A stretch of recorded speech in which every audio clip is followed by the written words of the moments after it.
Olá, bom dia. Hoje está aí a luz aparecendo, mas ela não está ligada. Vou ligar outra iluminação aqui. Bom dia, bom dia. Bom dia, Thelma. Seja bem-vinda. Gratidão pela sua presença. Estamos de volta aí com mais um encontro ao vivo para leitura e estudo do livro Quebrando o Hábito de Ser Você Mesmo, do Joe Dispenza. Ok? Vou melhorar a iluminação aqui para nós. Só beber uma água também, enquanto a gente espera mais um pouquinho, o pessoal chegar.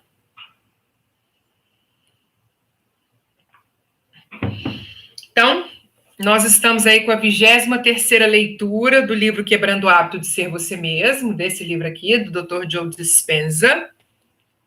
Quem ainda não fez a leitura desse livro, ou a leitura de outros livros, né, que já foram lidos este ano, alguns começamos ano passado, né, como o Limite Zero, Marco Zero, o Quebrando o Hábito de Ser Você Mesmo, se eu não me engano, nós começamos este ano. Basta ir na playlist do canal Ho'oponopono Anjos e você vai encontrar lá todas as leituras que já foram realizadas, inclusive O Homem é Aquilo que Ele Pensa, e tá tudo em ordem lá para que vocês possam ler e acompanhar as leituras. E para quem está acompanhando pela primeira vez o Quebrando o Hábito de Ser Você Mesmo, também fica a sugestão para que você vá lá na playlist e faça a leitura, escute, né, estude todo o livro, antes de chegar agora nesse capítulo 5 e nessa segunda parte, que você faça a leitura aí também da primeira parte. Então, bom dia, Elaine, bom dia, Kiara, bom dia a todas aí que estão chegando, bom dia, Alessandra, gratidão pela presença de vocês, e por mais essa oportunidade de estarmos juntas aqui, fazendo a leitura e estudo do livro Quebrando o Hábito de Ser Você Mesmo, Dr. Joe Dispenza, e a gente começa hoje a parte 3, o seu cérebro e a meditação. Então, ele vai justificar que ele vai explicar para nós agora, nessa segunda parte, porque a meditação é um processo tão importante para nós, né, nessa questão de transformação da nossa vida, e aí depois, quando a gente entrar na parte 3, a gente vai entrar aí com a parte de realização de algumas meditações, e nós vamos fazer aí essas meditações aqui juntas. Bom dia, Leone, bom dia, Thaís, sejam bem-vindas. Lembrando que é importante que vocês curtam esse vídeo, que vocês se inscrevam no canal, apertem lá o sininho para vocês serem notificadas quando novos vídeos forem postados, e fica aí o convite também para quem quiser trazer sua contribuição para esses vídeos ao vivo. A gente tem tantas carinhas quanto o símbolozinho aí do cifrão junto do chat, para quem quiser deixar sua contribuição, ok? Então, durante os vídeos ao vivo, isso é possível de ser feito. Bom dia, Lourdes, seja bem-vinda. Então, muita gratidão pela presença de vocês, e vamos lá ao capítulo 6. Nós estamos entrando na parte 2, seu cérebro e a meditação, capítulo 6, 3 cérebros, pensar, fazer e ser. De modo geral, é apropriado comparar o cérebro de uma pessoa a um computador. E é verdade que seu cérebro já possui todo o hardware e software de que você necessitará para mudar seu eu e a sua vida. Mas você sabe qual é a melhor maneira de usar esse hardware para instalar novos softwares? Imagine 2 computadores com hardware e software idênticos. Um nas mãos de um técnico novato e o outro utilizado por um operador de computadores experiente. O iniciante tem pouco conhecimento sobre os tipos de coisa que um computador pode fazer, que dirá como fazê-las, ok? Colocando de forma simples, a intenção por trás da parte 2 é fornecer informações pertinentes sobre o cérebro, de modo que quando você, na condição de operador, começar a utilizar o processo meditativo para mudar a sua vida, saiba o que é preciso acontecer em seu cérebro e em suas meditações e por quê. Então, a gente vai alimentar mente consciente, que eu sempre falo com vocês, né? da importância da gente alimentar a mente consciente para que a gente possa fazer as nossas escolhas e compreender todo esse processo, como que ele se dá, para que a gente continue fazendo essas escolhas para o melhor para nós. Mudança acarreta novos modos de pensar, fazer e ser. Se você sabe dirigir um carro, provavelmente já experimentou o exemplo mais elementar de pensar, fazer e ser. De início, você tinha de pensar em cada ação que executava e em todas as regras de trânsito. Mais adiante, você ficou relativamente proficiente na direção, contando que prestasse atenção consciente no que estava fazendo.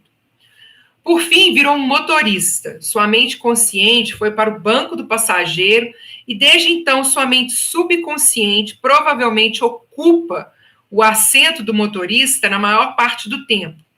Dirigir se tornou automático e uma segunda natureza. Muito do que você aprende é mediante essa progressão de pensar, fazer e ser. E as 3 áreas do cérebro facilitam esse modo de aprendizado. No entanto, saiba que é possível ir diretamente do pensar para o ser.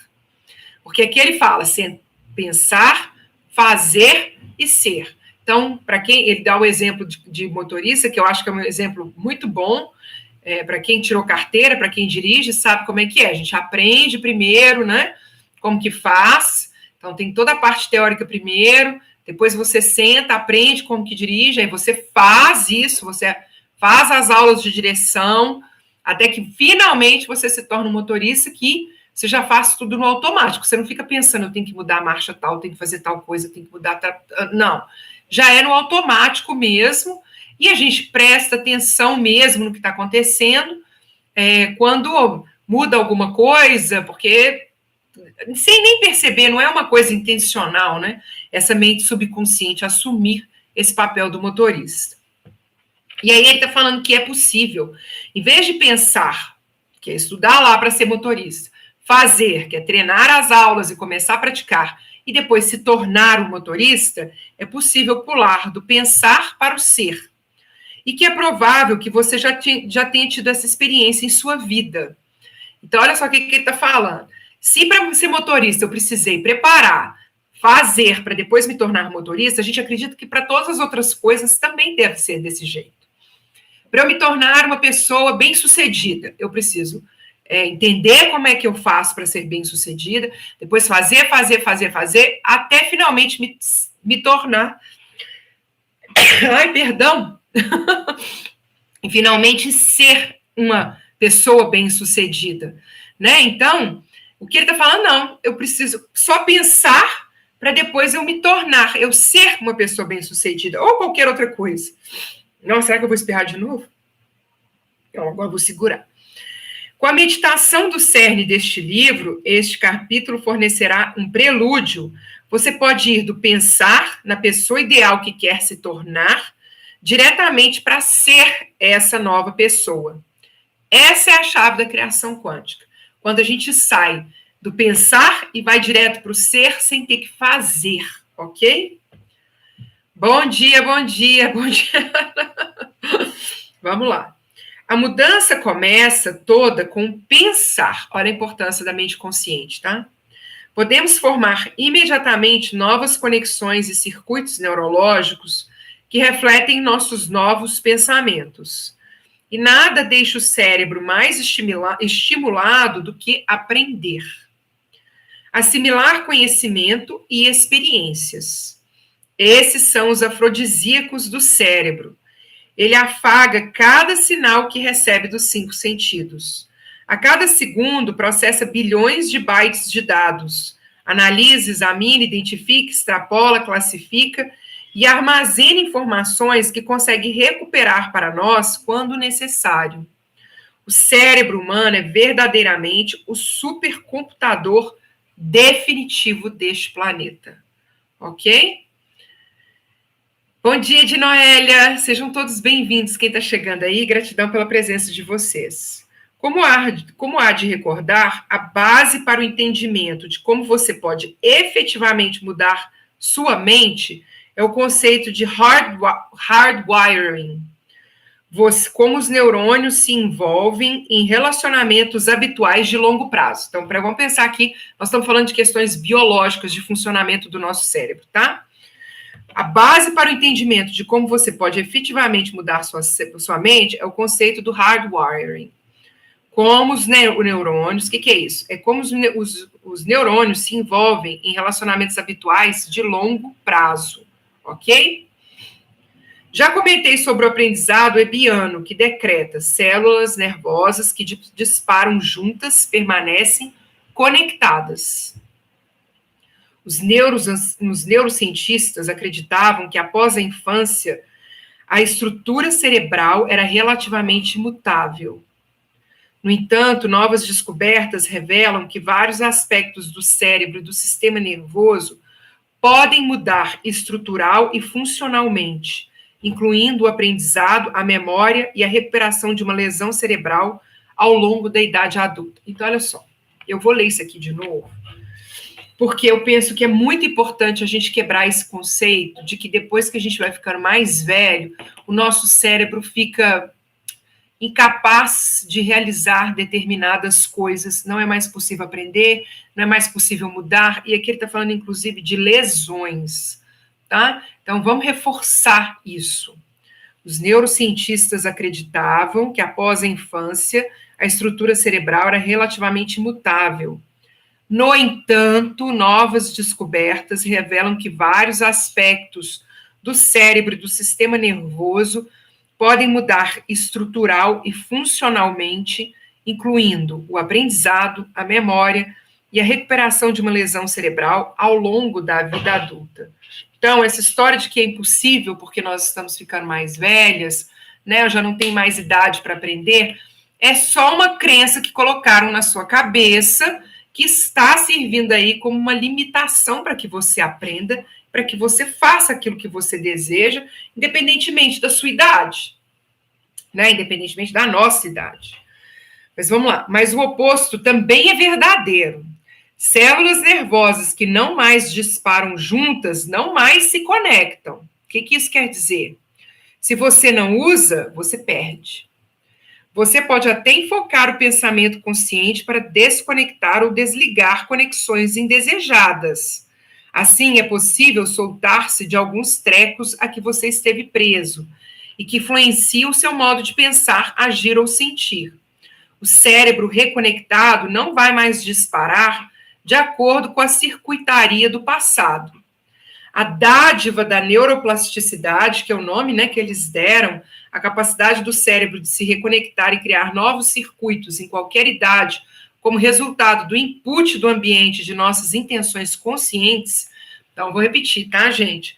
A neuroplasticidade é a capacidade do nosso cérebro de se reconectar, criar novos circuitos em qualquer idade, como resultado do input do ambiente e das nossas intenções conscientes.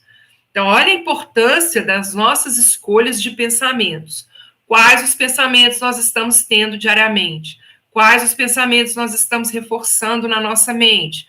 O que a gente pensa a respeito dessa vida, desse mundo, das pessoas, das coisas? Toda vez que a gente reforça esse pensamento, a gente está fazendo aí essa conexão aí de células que estão aí disparando juntas e se mantendo juntas e criando aí a nossa capacidade cerebral mesmo, ok? Então é isso. Então a dádiva da neuroplasticidade é que podemos gerar um novo nível mental. Há uma espécie de fora o antigo que vem o novo, neurológico. Processo que os neurocientistas denominam de aparar e brotar.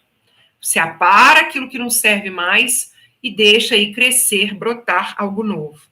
É o que chamo de desaprender e aprender, que cria a oportunidade para ascendermos acima das nossas atuais limitações e sermos maiores do que nosso condicionamento ou circunstâncias.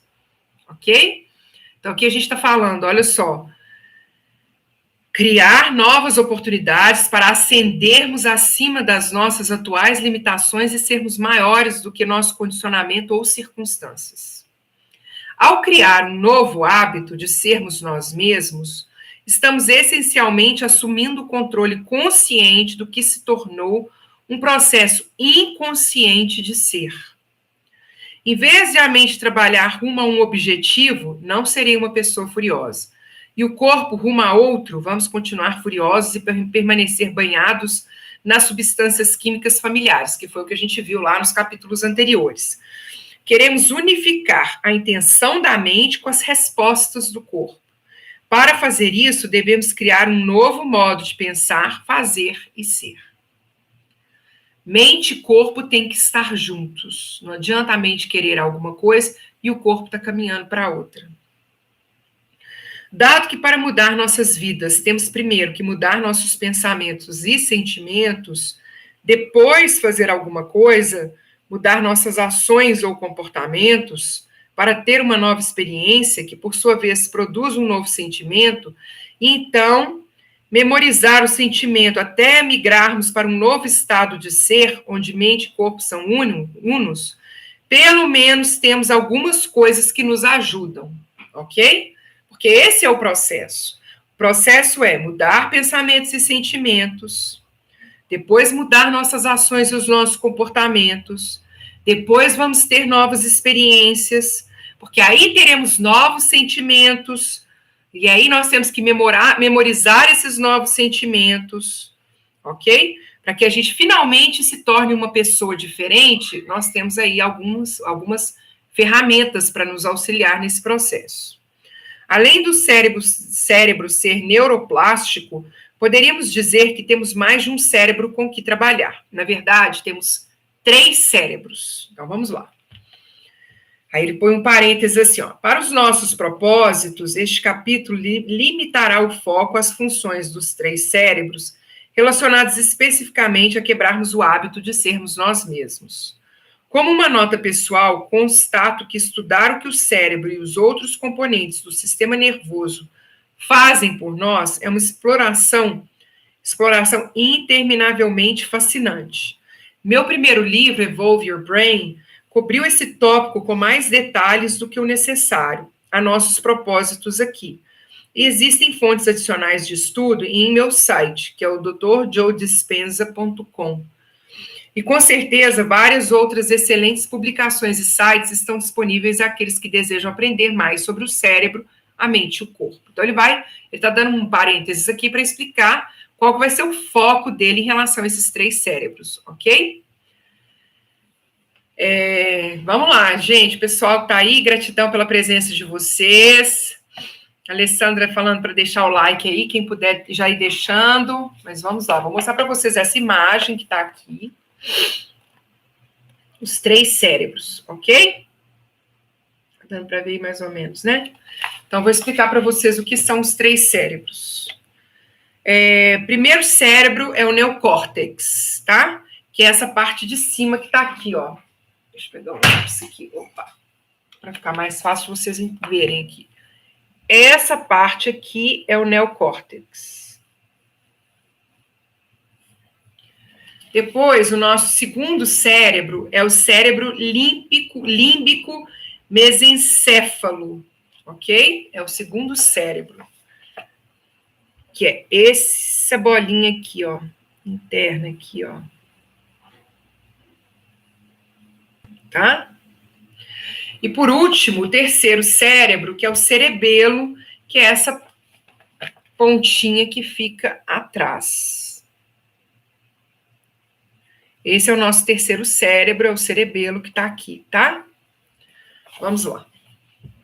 O primeiro cérebro, o neocórtex, ou cérebro pensante, tá em branco, né? Que eu mostrei para vocês. O segundo cérebro é o cérebro límbico ou emocional, responsável por criar, manter e organizar substâncias químicas no corpo. Que eu mostrei para vocês, estava em cinza. E o terceiro cérebro, o cerebelo, acomoda a mente subconsciente em cinza escuro, ok? Então, essa mente subconsciente que a gente fala, que também está todo o nosso corpo, né? Ela é essa parte aqui, olha, esse escuro aqui. Do pensar ao fazer. O neocórtex processa conhecimentos, depois nos incita a viver o que aprendemos. Então, o neocórtex É essa parte grandona aqui, branca, que a gente viu aqui, ó. Essa e essa, ok? Nosso cérebro pensante é o neocórtex, a cobertura exterior do cérebro semelhante a uma noz. Hardware neurológico mais avançado e recente da humanidade, o neocórtex acomoda a mente consciente, nossa identidade e outras funções cerebrais elevadas. O lobo frontal, discutido em capítulos anteriores, é uma das 4 partes do neocórtex. Essencialmente, o neocórtex é o arquiteto ou designer do cérebro. Permite que você aprenda, lembre, raciocine, analise, planeje, crie, especule possibilidades, invente e se comunique. Como é a área onde se registram dados sensoriais, tais como o que você vê e ouve, o neocórtex conecta a realidade externa. É através dele que a gente se comunica, que a gente se conecta com o mundo externo. No geral, o neocórtex processa conhecimento e experiências.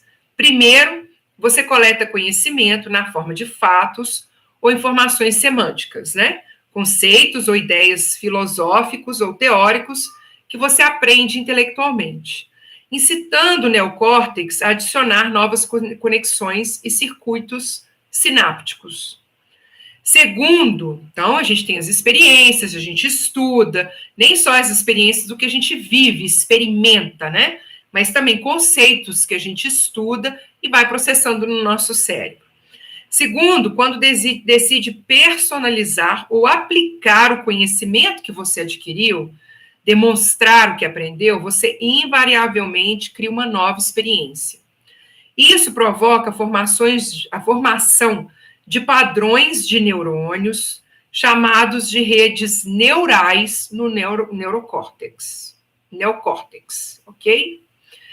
Então, na medida em que a gente faz a partir do que a gente aprendeu, a gente forma padrões de neurônios. Esses padrões de neurônios, eles chamam de redes neurais. Essas redes reforçam circuitos do que você aprendeu intelectualmente. Olha só, gente. Se eu aprendo alguma coisa, se eu aplico alguma coisa que eu aprendi, isso se fortalece no meu cérebro. Em termos de conhecimento, né, que nos serve, que nos ajuda na nossa jornada, é maravilhoso. Eu tenho uma rede formada dentro do meu cérebro que está ali fortalecendo esse conhecimento, de forma que eu sempre saiba aplicar aquilo que eu aprendi. Quando é um conhecimento que não nos ajuda, que não nos serve, a gente ainda carrega essa mesma rede no nosso cérebro, fortalecendo aquele conhecimento, e por isso também que é tão difícil a gente se desprender, né, e desaprender o que nós aprendemos. Colocado de maneira simples, o conhecimento é o precursor da experiência.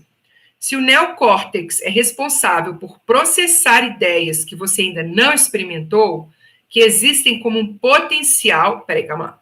Seu neocórtex é responsável por processar ideias que você ainda não experimentou, que existem como um potencial para você adotar em algum momento futuro, ok? À medida que cogita novos pensamentos, você começa a pensar em modificar seu comportamento de modo que possa fazer algo diferente quando a oportunidade chegar, para obter um novo resultado. Quando você altera suas ações rotineiras e comportamentos típicos, algo diferente do normal deve acontecer, o que produzirá um novo evento para você experimentar. Então, primeiro a gente tem o que ele está falando, que o conhecimento é o precursor da experiência. Que é que eu adquiro conhecimento e o neocórtex começa a processar essas questões, esse conhecimento, que eu ainda não vivi na minha vida, eu ainda não experimentei. É só um potencial para experimentar. Se eu trago novos pensamentos e começo a agir de forma diferente para ter um novo resultado, o que acontece? Quando você altera suas ações rotineiras e comportamentos típicos, algo diferente do normal deve acontecer, o que produzirá um novo evento para você experimentar. De novos eventos a novas emoções. O cérebro límbico produz substâncias para ajudar a lembrar das experiências. Isso aqui ficou claro? Conhecimento é para a mente. Então, a gente traz primeiro o conhecimento, para depois ter a experiência. Se eu trago novos conhecimentos, novos pensamentos e novos comportamentos, então eu devo trazer para a minha vida, que ele está falando, novas experiências diferentes das que eu tinha antes. Se eu estava sempre pensando de forma negativa, achando sempre que coisas ruins iriam acontecer, a partir de um conhecimento que foi colocado na minha cabeça, por exemplo, a família toda é negativa, então eu fico lá pensando só no negativo, eu ajo nessa expectativa, eu experimento coisas negativas na minha vida. Se eu faço uma mudança e começo a ter novos pensamentos e novas atitudes, novas experiências começam a acontecer também na minha vida. Tá claro isso aí? Tá ok? Agora a gente vai entrar no segundo cérebro, que é o cérebro límbico, ok? De novos eventos a novas emoções. O cérebro límbico produz substâncias para ajudar a lembrar das experiências. Ok, Kiara, gratidão. O cérebro límbico, também conhecido por cérebro mamífero, localizado sobre o neocórtex, é a área mais desenvolvida e especializada do cérebro em mamíferos não humanos, golfinhos e primatas superiores. Pense no cérebro límbico como cérebro químico ou cérebro emocional. Quando você está no meio de uma nova experiência e seus sentidos enviam um fluxo rápido de informações correspondentes do mundo externo para o neocórtex, as redes neurais do neocórtex organizam-se para refletir o evento. Com isso, a experiência enriquece o cérebro ainda mais do que o novo conhecimento. No momento em que essas redes de neurônio disparam com um padrão específico da nova experiência, o cérebro emocional produz e libera substâncias químicas na forma de peptídeos, que a gente viu lá atrás. Esse coquetel químico tem uma assinatura específica que reflete as emoções que você está tendo no momento. Como você sabe, emoções são o produto final das experiências. Uma nova experiência cria uma nova emoção, que sinaliza novos genes de novas formas. Com isso, as emoções sinalizam o corpo a registrar o evento quimicamente, e você começa a incorporar o que está aprendendo. No processo, o cérebro límbico ajuda na formação de memórias de longo prazo. Você consegue lembrar melhor de qualquer experiência porque consegue recordar como se sentiu emocionalmente enquanto o evento estava ocorrendo.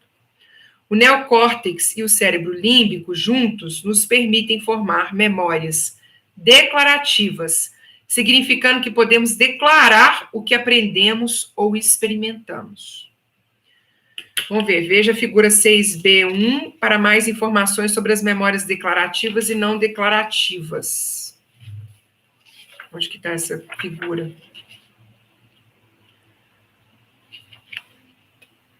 (6B1). Então, vamos lá. Vamos ver esse sistema de memórias que está aqui, olha. Eu até marquei. O livro está todo marcado, gente. Eu converso com meus livros, então vocês não reparam, não, tá? Aqui, olha. Não sei se vai dar para vocês verem, tá? Aqui tem uma coluna, a segunda e a terceira, ok? Aqui nós estamos falando de memórias declarativas. Aqui, ó. Aqui é declarativas, tá? Então, memórias explícitas, conhecimento, memórias semânticas, filosofia, teoria, neocórtex, cérebro pensante. O conhecimento, nas memórias declarativas, vem depois para as memórias para experiência, memórias episódicas, emoções. O neocórtex vai para o cérebro límbico e o cérebro pensante vai para o cérebro dos sentimentos, ok? Tá claro isso aqui? Então, ó, primeiro eu aprendo, depois eu vivo a experiência, gera uma emoção. Aqui atua o neocórtex, depois vai para o cérebro límbico, ou seja, é o cérebro pensante vai para o cérebro dos sentimentos. E aí as memórias não declarativas, a gente vai ver depois o que elas significam, né? Vamos voltar lá. Você pode ver, então, como somos marcados emocionalmente por experiências extremamente carregadas. E essas experiências extremamente carregadas, às vezes, são coisas que foram faladas para nós, ou seja, nós não necessariamente vivenciamos uma situação, mas ouvimos algo de alguém muito importante. Então, por exemplo, ouvir que nós não somos bons o suficiente de uma pessoa que não representa nada para nós, não traz uma emoção, do que quando a gente ouve isso, por exemplo, do nosso pai ou da nossa mãe, das pessoas que cuidam da gente, que nos criaram e tudo mais. Elas têm um peso muito maior.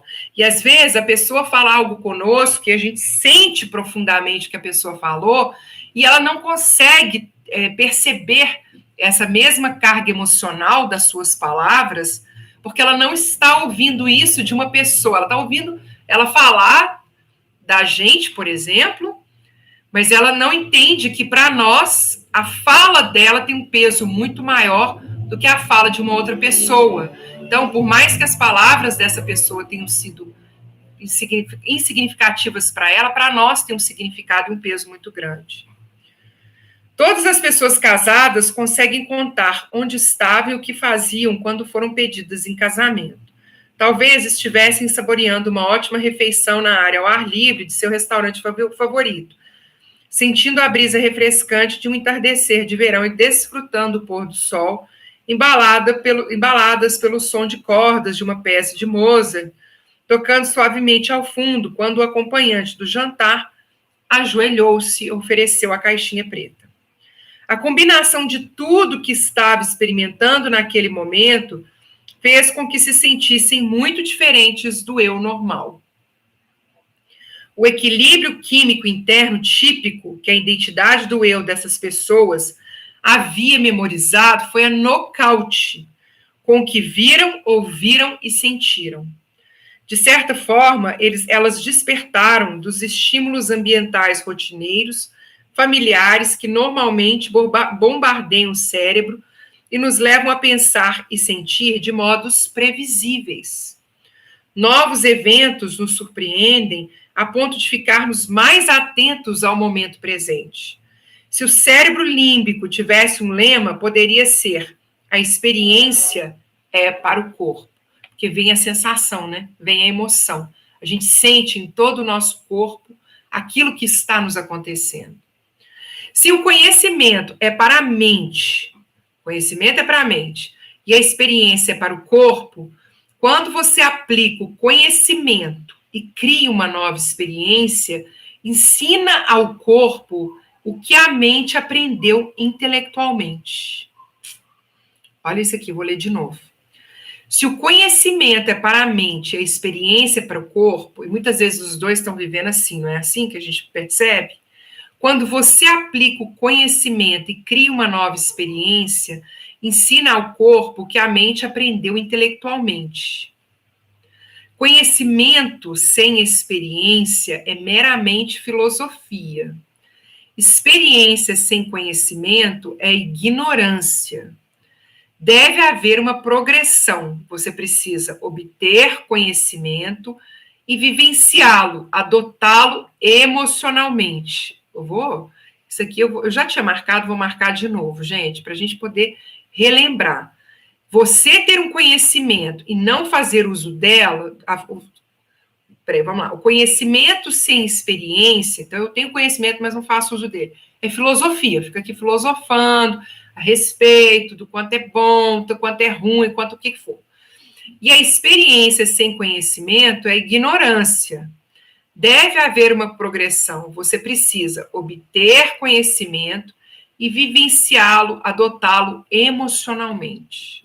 Se você me acompanhou enquanto discuti como mudar sua vida, aprendeu como obter conhecimento e então agir para ter uma nova experiência, o que produz um novo sentimento. a seguir, você tem de memorizar esse sentimento e transferir o que aprendeu da mente consciente para a mente subconsciente. Olha lá. A gente precisa memorizar um sentimento e transferir o que aprendeu conscientemente para a mente subconsciente. Você já tem o hardware para fazer isso na terceira área cerebral, que discutiremos, que é o terceiro cérebro aí, que é o cérebro cerebelo, né? Que é a mente subconsciente, onde está a mente subconsciente. Então, olha, do pensar e fazer para o ser. Então, a gente já pegou essas duas partes do cérebro, a gente já pensou, a gente já fez, e agora a gente tem que se tornar aquilo que a gente pensa e faz. O cerebelo armazena pensamentos, atitudes e comportamentos habituais. Então, nós vamos continuar a leitura desse texto amanhã, às 9h30 da manhã. Nós vamos entrar agora nessa parte do cerebelo, para a gente poder compreender um pouco mais a respeito da mente subconsciente, ok?